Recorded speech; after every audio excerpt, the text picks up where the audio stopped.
رب کریم نے ارشاد فرمایا الیوم اکملت لکم دینکم، آج میں نے تمہارے لیے تمہارا دین مکمل کر دیا ہے، مکمل ہو گیا دین، اس کے بعد کوئی اور دین نہیں آئے گا۔ اس آیت نے بتا دیا کہ حضور آخری نبی ہیں، دین مکمل ہو گیا، اب کسی اور پیغمبر کی، رسول کی، دین کی، کتاب کی ضرورت باقی۔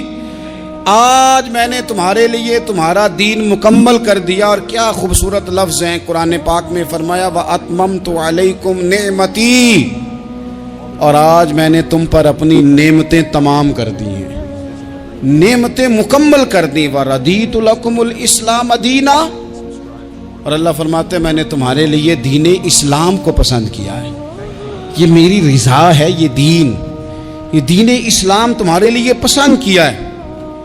کوئی بندہ ساری زندگی مخلوق کی خدمت کرے، ساری زندگی رستوں سے کانٹے اٹھائے، ساری زندگی خیر کا کام کرے، کسی کو تکلیف نہ دے، لیکن اگر مسلمان نہیں نا، اگر کلمہ نہیں نہ پڑھتا، تو اس کی ساری عمر کی خیر بھی کسی کام کی نہیں۔ اس لیے کہ رب فرماتا ہے جڑ دین اسلام ہے، جڑ ہوگی تو پھر شاخیں قبول کی جائیں گی نا، تو اگر جڑ ہی سرے سے نہیں ہے تو خیر کرنے کا معنی۔ کچھ لوگ کفار کی، مشرکین کی تعریف کرتے ہیں کہ جناب بلے بلے اتنے ویلفیئر کام ہو رہے ہیں، تو یاد رکھو سب سے ضروری جڑ ہے۔ قرآن پاک میں رب تعالیٰ نے منافقین، مشرکین اور کفار کے اعمال کی بنیاد اس طرح کی بتائی ہے کہ جس طرح پتھر پر تھوڑی گرد پڑ جائے، ذرا ہوا کا جھونکا ہے یا بارش آئے تو پتھر صاف کا صاف ہو جاتا ہے۔ ان کے اعمال اس طرح کے ہیں۔ اس خیر کا کیا مطلب کہ جس خیر میں ایمان ہی شامل نہیں؟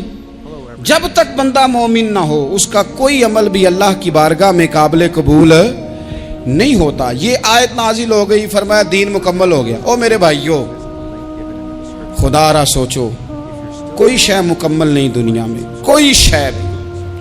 کروڑوں کا مکان بنا لو پھر بھی کوئی نہ کوئی نقص نکل ہی آتا ہے۔ کوئی دنیا میں شے مکمل ہے ہی نہیں۔ اگر کوئی شے مکمل ہے تو وہ مدینے والے رسول کا دین مکمل ہے۔ مکمل، جب ہم کہتے ہیں نا مکمل دین، تو لوگ سمجھتے ہیں تو شاید سادی سی بات ہے۔ یہ وہ والی بات ہے جو دنیا میں کہیں نہیں پائی جاتی۔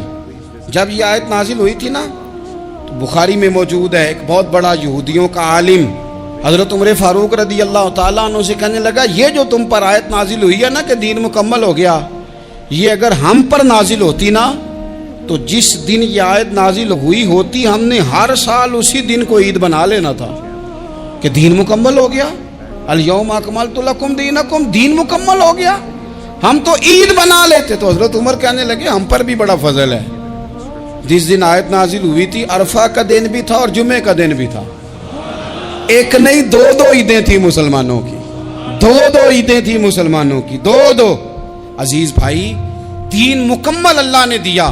اور حضرت عبداللہ ابن عباس رضی اللہ تعالیٰ عنہ نے تو ایک مقام پہ اس کا ذکر بھی کر دیا۔ جب ان سے کسی یہودی نے کہا نا یہ آیت ہمیں ملتی تو ہم عید مناتے، تو فرمایا تم ایک مناتے نا، ہماری دو تھیں اس دن۔ جمعہ بھی تو مسلمانوں کی عید کا دن ہے نا۔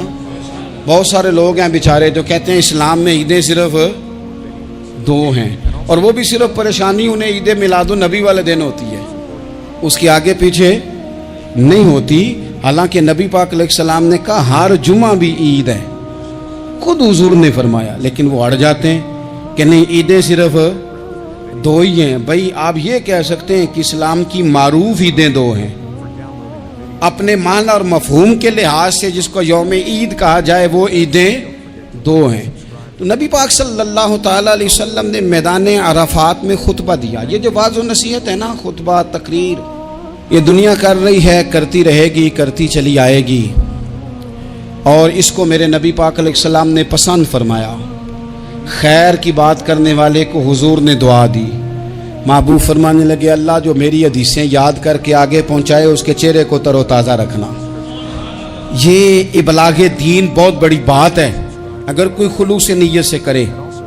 لیکن کائنات ارضی میں وہ جو حضور کا خطبہ حجۃ الوداع ہے، وہ دستور ہے، وہ منشور ہے۔ انسانی حقوق پر اس سے بڑا چارٹر نہ پہلے کبھی تھا نہ قیامت تک دوبارہ بن سکتا ہے۔ اس کو خطبہ حجۃ الوداع کیوں کہتے ہیں؟ ایک تو مطلب یہ کہ حضور نے یہی آخری آج کیا، اور دوسری بات یہ تھی کہ اس خطبے کے تھوڑے ہی عرصے بعد میرے نبی پاک نے وصال ظاہری فرمایا، اور اس خطبے کو رسول پاک صلی اللہ تعالیٰ علیہ وسلم نے شروع کہاں سے فرمایا؟ یہ خطبہ دیکھیں شروع کہاں سے ہو رہا ہے۔ انسان دنیا میں ملتا بھی ہے، جدا بھی ہوتا ہے، یہ جو جدائی کا وقت ہوتا ہے نا، جدائی کا، شاید بڑی سوچ سمجھ کے کہا تھا حضرت میاں صاحب نے، بڑی غور کر کے انہوں نے کہا تھا کہ دریا کنڈے روخ نہ لائیے، جو آوے روڑ جاوے۔ آپ میدان میں درخت لگاتے ہیں تو کبھی پھل گرتا ہے تو زمین پہ گرتا ہے، اٹھا لیتے ہیں، اگر دریا کے کنارے ہو تو وہ تو دریا میں گرے گا اور روڑ جائے گا، چلا گیا، بہہ گیا۔ فرمانے لگے دریا کنڈے روخ نہ لائیے، جو آوے روڑ جاوے، تے پردیسی نال نہ یاری لائیے، او دا جدوں دل کرے ٹر جاوے، وہ تو چلا جاتا ہے۔ یہ خطبہ شروع کہاں سے ہو رہا ہے؟ یعنی ابھی آغاز کلام ہے، بات آگے آئے گی، آغاز کلام ہے۔ میں کہہ چکا ہوں ولی شاید عبادت کر کے بنے، تقوی اختیار کر کے بنے، ولی اللہ کی حرام کردہ ہر شے سے اجتناب کر کے بنے، وہ جس میں شبہ ہے اس سے بھی بچے تو پھر ولی بنے۔ لیکن صحابی تو حضور کی زیارت سے بنتا ہے نا، نبی پاک کی زیارت سے بنتا ہے، اور صحابہ تو وہ صحابہ تھے جن کی ہر صبح عید ہوتی تھی، خدا کا قرب حاصل تھا، نبی کی دید ہوتی تھی۔ وہ تو اس طرح کا ماحول تھا کہ نبی پاک نے فرمایا حضرت ابو ہریرہ سے یہیں بیٹھے رہتے ہو، تھوڑا ذرا کبھی کوئی کام بھی کر لیا کرو، وقفے سے ملنے سے محبت بھی بڑھتی ہے۔ تو حضرت ابو ہریرہ اٹھے اور ستون کے پیچھے سے ہو کے واپس آ گئے، فرمایا آ گئے ہو؟ عرض کی حضور دل ہی نہیں لگتا تو جائیں کہاں؟ وہ جو حضور سے آ کے کہتے تھے نا یا رسول اللہ صلی اللہ علیہ وسلم، حضرت صوبان بن مالک، حضور نے فرمایا پریشان دکھائی دیتے ہو؟ کہا یا رسول اللہ ایک بات پریشان کرتی ہے۔ کہا وہ کیا؟ عرض کی حضور دل بے چین ہوتا ہے تو زیارت کو آ جاتا ہوں، آج ایک عجیب خیال آیا ہے، اور اس نے عجیب رنگ طبیعت میں بھر دیا ہے۔ فرمایا تمہیں کیا خیال آیا؟ عرض کی یا رسول اللہ صلی اللہ علیہ وسلم آج خیال آیا ہے کہ صوبان ہے، تو حضور کا غلام ہے، جنت تو حضور کے صدقے ملے گی، لیکن یہ ہے کہ حضور تو ہوں گے نا نبیوں کے ساتھ، تجھے ملے گی پر ملے گی تو غلاموں کے محلے میں نا۔ تو دل میں خیال آیا کہ وہاں زیارت بھی ہوگی کہ نہیں؟ او جنت میرے کس کاری جتھے یار نظر نہ آوے، زیارت بھی ہوگی کہ نہیں؟ حضور کی بارگاہ میں جب حضرت صوبان نے عرض کی تو رب کریم نے فرمایا محبوب جو تیری اور تیرے رب کی اطاعت کرے نا، اولئک انعم اللہ علیہم من النبیین والصدیقین والشہداء والصالحین، فرمایا ان کو اللہ نبیوں کے، صدیقین کے، شہداء اور صالحین کے ساتھ ہی جنت میں اکٹھا فرمائے گا، وہ اکٹھے رہے۔ تو جن کو تو جنت میں بھی حضور کی زیارت کے بغیر چین نہیں تھا، ان کو حضور نے خطبہ حجۃ الوداع شروع کرتے وقت پہلا جملہ پتہ کیا کہا؟ حضور اونٹنی پہ ہیں، احرام باندھا ہوا ہے، 1,40,000 کم و بیش غلام سامنے کھڑے، عرفات کا میدان۔ محبوب فرمانے لگے پہلا جملہ، جو درد والے تھے وہ تڑپ گئے، یہ سارے درد والے تھے لیکن کچھ زیادہ مزاج شناس تھے۔ محبوب نے پہلا جملہ کہا، حضور فرمانے لگے لوگوں جس طرح آج اکٹھے ہوئے ہیں شاید اس کے بعد دوبارہ ہم اکٹھے نہ ہوں۔ پہلا اعلان ہی کر دیا کہ یہ تمہارے ساتھ جو آج خطبہ ہے نا، اس میں اشارہ دے دیا کہ دوبارہ نہیں جمع ہوگے، اگلا حج نہیں کرنا، بس ختم ہوئی بات، یہ آخری پہلی بات ہی حضور نے یہ بیان کی۔ اب وہ اتنے دل نرم ہو گئے حضور کی بات سن کے، آنکھوں میں آنسو اس طرح آ گئے، طبیعت کا ملان اتنا بڑھ گیا کہ ہر ایک کا دل کشکول بن گیا، ہر طرف سے آہیں اور سسکیاں ہیں کہ حضور کے وہ جملے یوں صحابہ لے رہے تھے جب آپ سے کوئی کہہ دے کہ بھائی یہ وقت بس آخری ملاقات کا ہے، تو پھر انہوں نے وہ تو حضور کی ہر بات ہی توجہ سے سنتے تھے، پر یہاں جو انداز بن گیا وہ انوکھا بن گیا۔ فرمایا شاید دوبارہ ملاقات نہ ہو۔ پھر میرے کریم محبوب صلی اللہ تعالی علیہ وسلم نے فرمایا جس طرح تمہارے لیے یہ شہر حرمت والا ہے، مکہ حرمت والا ہے نا، ایک نیکی کرو تو مکے میں 1,00,000 کا ثواب، حرم مکہ میں ایک گناہ کرو تو